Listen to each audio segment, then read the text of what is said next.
Fellow Mountaineers, old grads, young lads, and lasses, you made it to another edition of the Trust the Beard podcast. I'm your host, The Beard. It is a gloomy, rainy morning here in the Mountain State on this Thursday, September 25th.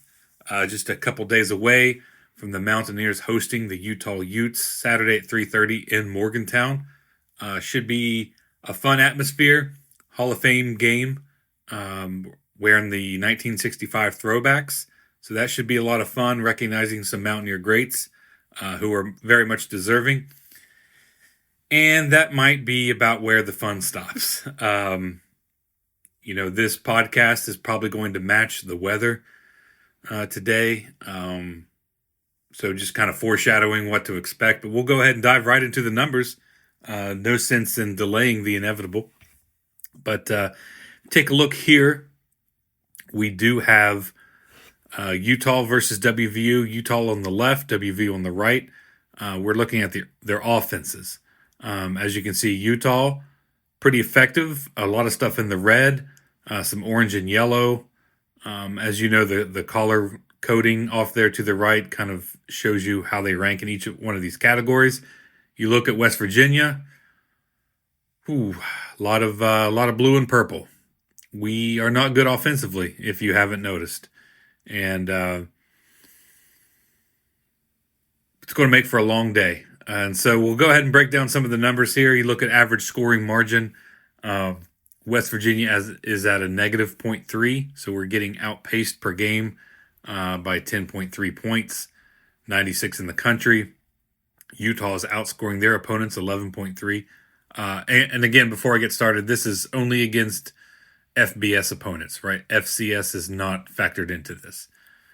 And so yards per play, they're at 5.5 a clip, 63rd in the country. We are 117 at 4.4. So, I could keep going through these, but I don't even know if we need to. I mean, we give up 3 sacks per game. Our sack percentage is 9. So, 9% of the time that our quarterback drops back, he's sacked.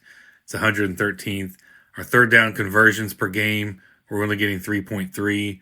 That's 122nd. Third down conversion rate is 22.22. That's 131. That's almost dead last.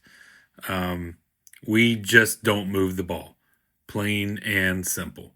The highlight, however, in our offense, if there is a silver lining, is our red zone scoring. So how many touchdowns we get per attempt in the red zone, right? I don't factor in field goals. We are 8 for 12 at a 67% clip in the red zone. So that's promising, right? That's promising. But then again, we only got there 12 times.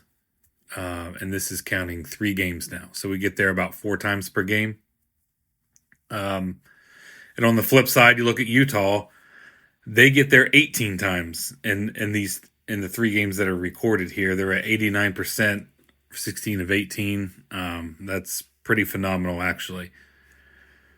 And I added a new category at the very bottom. You look at punts per play. That kind of correlates with your third and fourth down conversions. So I had this before last year.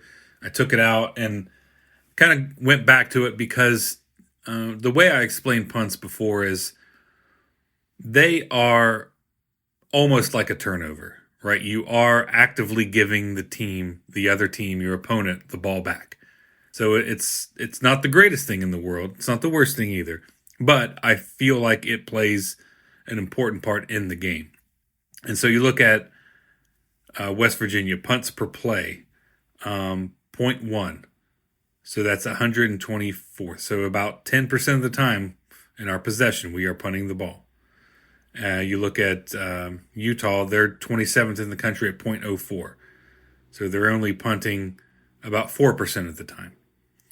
So that kind of shows you about what our offense is doing, right? And some of these numbers you can look at and, well, maybe they don't punt a lot because they're so effective, they're just scoring on every drive.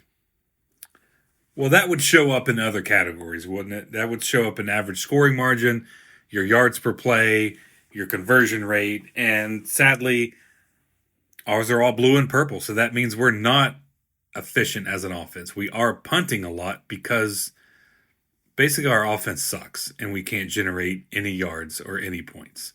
And so you look at the total average at the bottom. Utah's offense is overall rated 40.8. West Virginia's is 108.1. Whew, that's a big difference. That is almost the Grand Canyon when it comes to these rankings and what we've seen in previous opponents. So clearly their offense is better than ours. I don't think that's a surprise.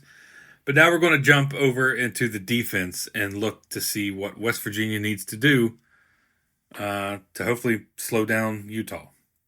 So here we are. Utah again on the left, West Virginia on the right. Looks a little better for us.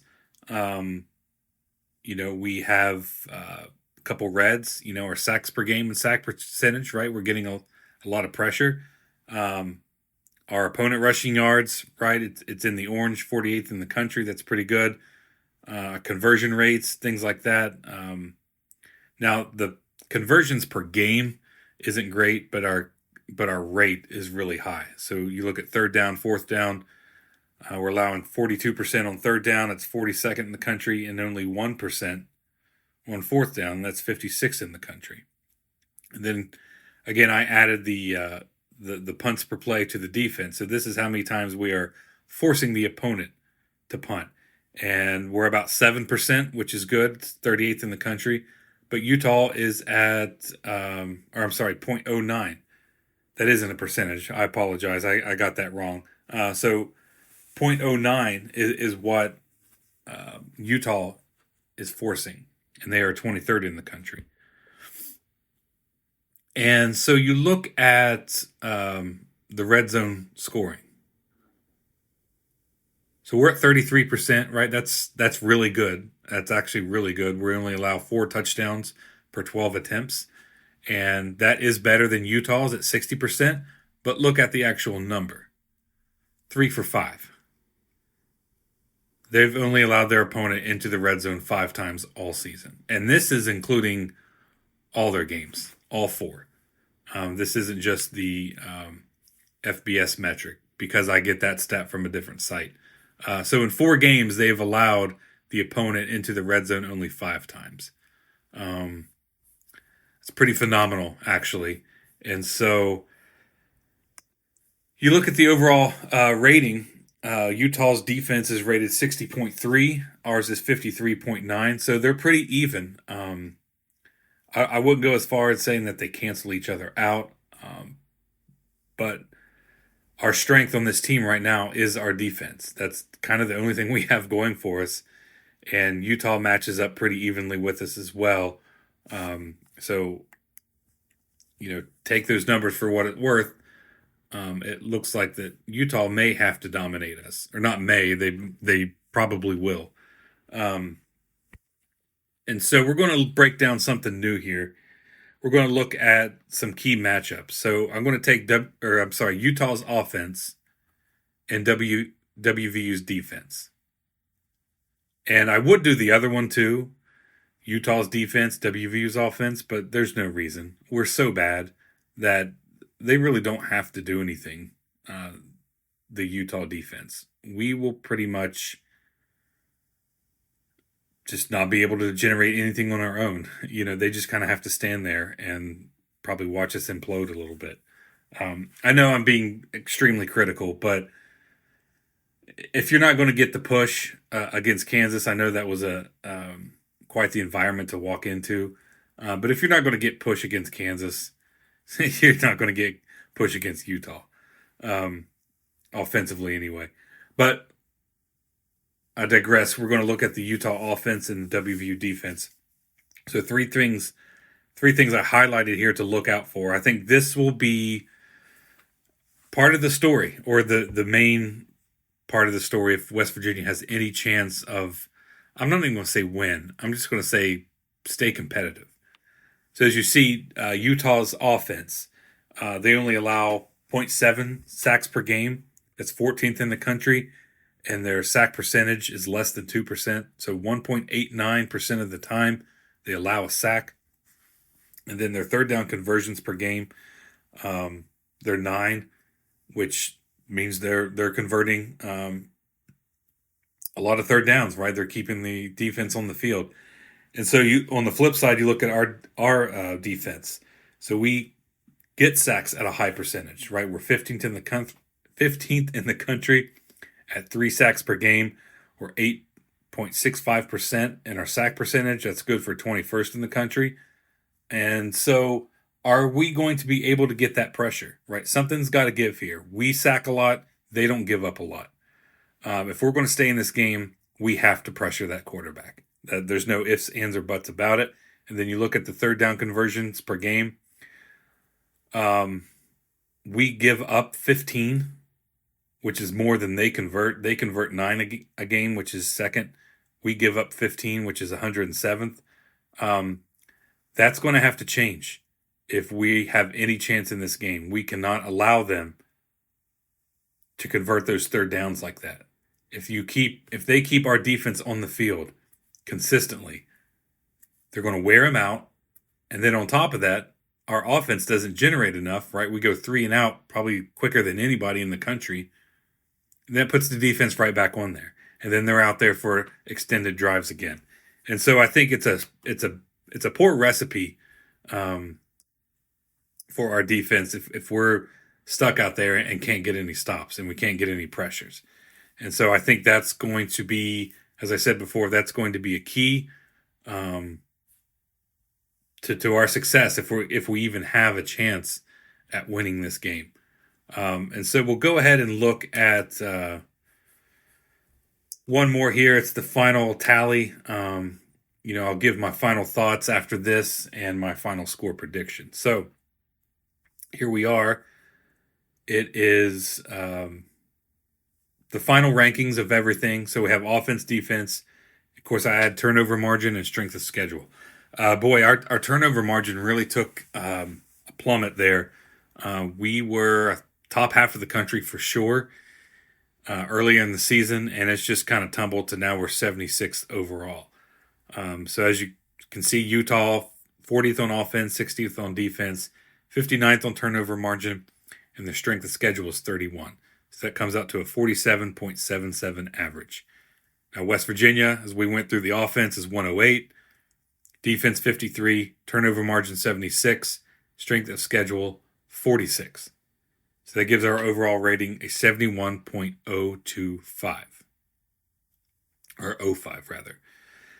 So drop down to that, the Beard Rating Index, that is a difference of 23.241. That is by far the largest margin we've had. That's pretty much almost double what we had against Kansas, according to the Beard Rating Index. ESPN Football Power Index favors Utah by 72.2%. And then, of course, Vegas is spotting West Virginia 12.5. So favoring Utah by that much. The over-under from Vegas right now at this point on Thursday is 47.5. So you do that calculation. Vegas is essentially predicting roughly about a 30-17 score. Give or take a point or two, right? So you look at previous Beard Rating Indexes. We had Kansas was favored by 12.6 through all my rankings and stuff. We lost by 31. And then Pitt was favored only 2.4. Of course, we won by 7 in overtime.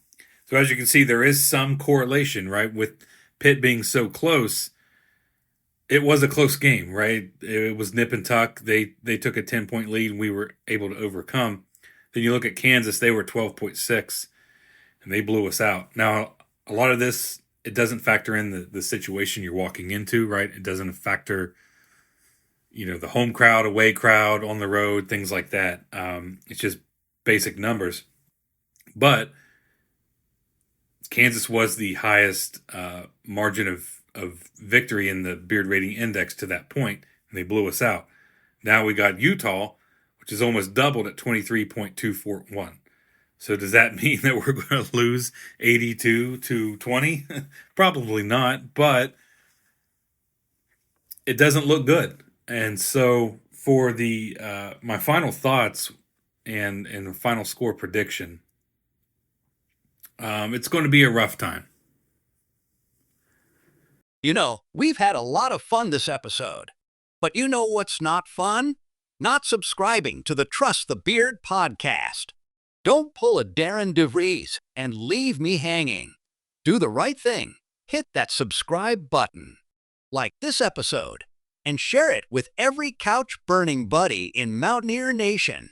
And make sure to follow me on Facebook, X, and Instagram at Earbeard. It's going to be a rough day, I think, for West Virginia. I predicted last week that we would win 24-21 because I thought what I saw after Pitt, I was like, okay, our offense is clicking with Ty Edwards. Obviously, our defense is playing at a high level, and I still think the defense played at a high level at Kansas. It's just when your offense doesn't score, it puts a lot of pressure on that defense to try to keep up. And as we know, Kansas is a very talented offense. They have a very talented quarterback. And, again, if we're going to pull the upset, I think we have to get the pressure. Through 4 games that Devin Dampier, he's thrown a couple he's thrown a couple interceptions. He's been sacked 3 times. He has 7 touchdowns. He doesn't have a lot of pass attempts. 127, 70% on the year for completion percentage. But he is the one that's going to tout the rock the most, probably. As far as rushing, he leads. He's second in carries at 44, but he is first in yards at 225. He averages about 5 yards a carry. So we're going to have to keep a tight lid on him. And we've seen 2 mobile quarterbacks already that made us pay. And that is Parker Navarro for Ohio, and Jalen Daniels in Kansas. So we cannot allow him to break free. And I said it last week that, we should have put a spy on Daniels. Obviously, the coaches didn't listen. I don't know. Maybe they did. I didn't see, but it was a terrible spy because he was able to rack up a decent amount of yards on us. And maybe you do that again. Maybe you just keep somebody on him in check at all times. I think our defense will play better this week because Utah does not throw the ball around a lot. They are a heavy run team. As you can see, as we went through the stats, right? They let me go back to them real quick. So, they only average 5.8 passing yards per attempt. That's 117th in the country. So they're not really a threat to pass, or at least pass deep. But they do average 5.4 and rush yards at 21. So if we can get the pressures and shut down that run game, or at least limit the run game, that's going to give us the best chance to win. It is predicted maybe to be a little rainy, I think, in Morgantown on Saturday. Hopefully not. Hopefully it clears out by game time. It's just hard for me to predict West Virginia to win, and I hate doing that. But this offense has just not showed me anything. And I know that most likely Nico's going to be out, Henderson's going to be in, and maybe that provides a spark we've been looking for. But until I actually see it happen, right, because we're not going to have Ty Edwards, right? We're limited to, was it Clay Ash and Dior Hubbard at this point? Landon Livingston is out. Obviously, we know about Jaheim White and Jaden Bray. But we're just beat up all up and down our offense. And we weren't really generating much before. So what does that mean when we have a bunch of backups in? And again, maybe Henderson provides a spark and it's something Utah isn't ready for. That could happen. I think offensively that's going to have to be what needs to happen for us to stay competitive in this, right? If it's something that they're not prepared for and he's able to get big chunk yards with his legs, mix in some throws, try to get Cam Vaughn, try to get some speed. some misdirections, some miscues, mismatches rather. I don't know what you do. You have to do something to generate some offense. Just if anything, just to keep our defense rested, right? And if we are going to win, I think it's going to have to be a slugfest. 17-14, something like that. I mean, we're really going to have to shut these guys down to generate or to get any kind of win, because we just struggle on offense so bad. But with that said, I don't know if they get it done. I'm going to predict a loss for West Virginia. Again, I hate doing that. But again, until the offense shows me that they can generate anything, I mean, you've seen the numbers, right? they're putrid, right? We are one of the worst in the country in 1, 2, 3, 4, 5, 6, 7 categories out of the 11 that I put on there. That's bad. That's extremely bad. And so can our defense step up enough and maybe create some turnovers, shut down that run game, get some pressure, right? Get us in decent field position. Again, the defense is going to have to carry the water, and that's sadly it's going to be probably how it is the rest of the season, unless something magical happens and all of a sudden Dior Hubbard becomes Slayton and Henderson is Pat White as far as playmaking abilities. So final score, I say our defense steps up because we are at home. It's going to be a good crowd. It's not night, but it is afternoon, so it will be getting dark towards the end of the game. Hopefully our defense can keep us in it, keep the crowd in it. But I'm going to predict Utah 24, West Virginia 14. So that's my final score. Utah 24, West Virginia 14. I think our defense plays well enough, but I don't think our offense does anything. And eventually the dam just breaks. Our offense wears out late in the game, or our defense wears out, and they just can't hold them back anymore. Mostly because our offense can't generate anything. Can't keep the defense off the field, which requires our defense to play extra snaps. And so that's how I see it there. That's my final call again. Utah 24, West Virginia 14. I hope I'm wrong.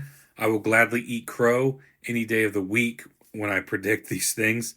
But we'll just have to see what happens. So if you guys are going to the game, drive safe. I know there's going to be some rainy weather.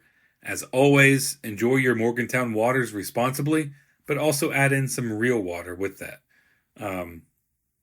I'm looking forward to see these uniforms. I think they're going to really pop. I wish it was under better circumstances that we could do these. Maybe it provides a spark and look good, play good, that kind of deal. But we'll just have to see. So I'm going to wrap this up here. I appreciate you guys for all the attention you give me, but all the support you give me, the likes, the shares, and the subscriptions and everything. Very much appreciated. Remember, you can follow me on social media at Earbeard on X, Twitter, Facebook, and Instagram. And also this will be on Spotify and Apple Podcasts as well as iHeartRadio. Just look for Earbeard or my logo there, the guy with the sunglasses. Again, I appreciate all your support. This is going to close it up for today. Final score, Utah 24, West Virginia 14. As always, hype fades, stats speak. Goodbye, God bless, go Ears.